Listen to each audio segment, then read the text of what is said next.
అందరికీ నమస్కారము. ఇంక ఈ ఎండు చేపల కర్రీ ఎలా చేయాలో చూసేద్దాము. ఇవి సావడాలు అంటారు, తూక చేపలు అంటారు. ఇవి పప్పుచారంచుకైతే వేంపేసుకొని ఉప్పు కారం చల్లుకుంటే చాలా బాగుంటాయి. కర్రీ కూడా సూపు చాలా బాగుంటుంది టేస్ట్. పచ్చి చేపలైనా ఎండు చేపలైనా మనం క్లీన్ చేయడంలోనే కర్రీ టేస్ట్ ఉంటుంది.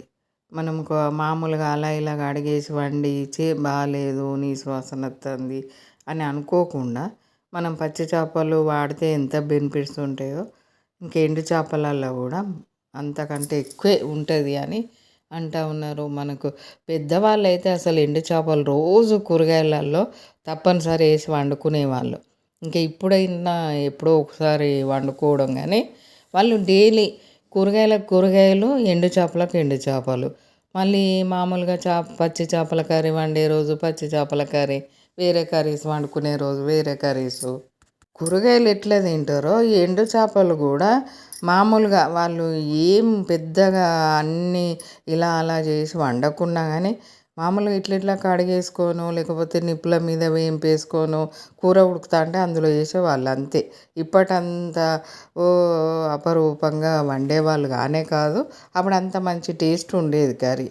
ఇప్పుడు మనం ఈ చేపలని అయితే ఇప్పటి పిల్లలు సరిగా తినరు కాబట్టి కొంచెం ఏ స్మెల్ రాకుండా ఉండాలంటే మనం వీటిని ఇలా మంచిగా చాకు పట్టైనా లేకుంటే రఫ్ బండ మీదనైనా రుద్దితే పొట్టంతా పోతుంది.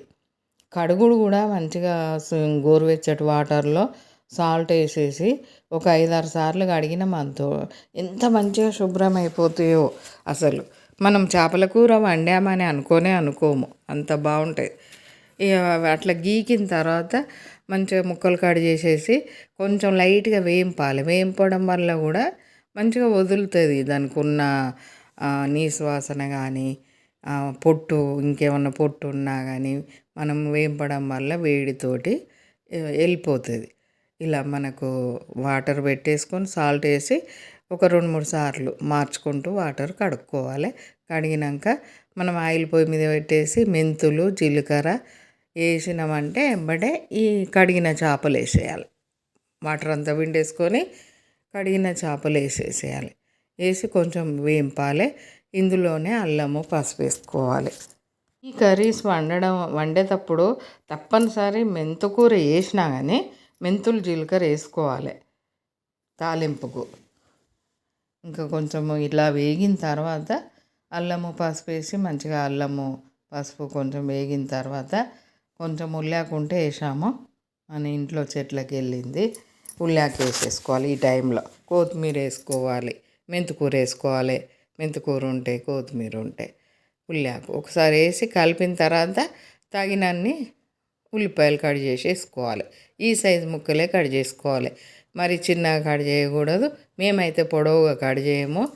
చేపల కూర వండినప్పుడు ఇలానే కట్ చేసుకుంటాము. ఇలా మనకి ఎంత సూప్ కావాలనే దాన్ని బట్టి ఉల్లిపాయలు కట్ చేసేసుకోవాలి. ఈ చేపలతో పాటు ఉల్లిపాయ కొంచెం వేగిన తర్వాత తగినంత కర్రీకి సరిపడా సాల్టు, కారం వేసుకోవాలి. మంచిగా రెండుగానే పడుతుంది మనకు ఈ ఎండు చేపల కర్రీ కానీ పచ్చి చేపల కర్రీ కానీ. మస్తు కారం, ఉప్పు కారం తగ్గట్టు ఉంటేనే ఆ కర్రీ టేస్ట్. ఇటువంటి కూరలల్లో తక్కువ తినేవాళ్ళు కూడా సామానం వేసుకోవాలి.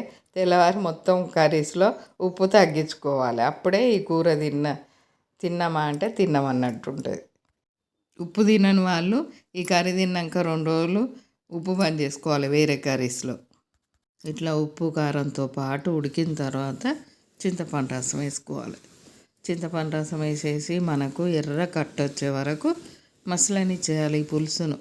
ఇంక ఇప్పుడు కొత్తిమీర వేసుకోవాలి. మళ్ళీ కొంచెం ఉంటే తాలింపుకి వేసుకోవాలి. ఇప్పుడు కొత్తిమీర వేసేసుకోవాలి. వేసిన తర్వాత ఇలా మంచి ఎర్ర కట్ట అయితే దిగిపోయినాక మనం ధనియా పొడి వేసేసుకోవాలి. చేపల కూర అంటేనే మంచిగా మసులాలి, కొంచెం టైం పడుతుంది. చేపల పులుసు పెట్టినామంటే మంచిగా మసులితేనే మంచిగా ఉంటుంది. ఈ ధనియా పొడి వేసి కలిపేసి ఇక స్టవ్ ఆఫ్ చేసేసుకోవడమే. కొంచెం చల్లారినాక చిక్కదనం ఏర్పడుతుంది.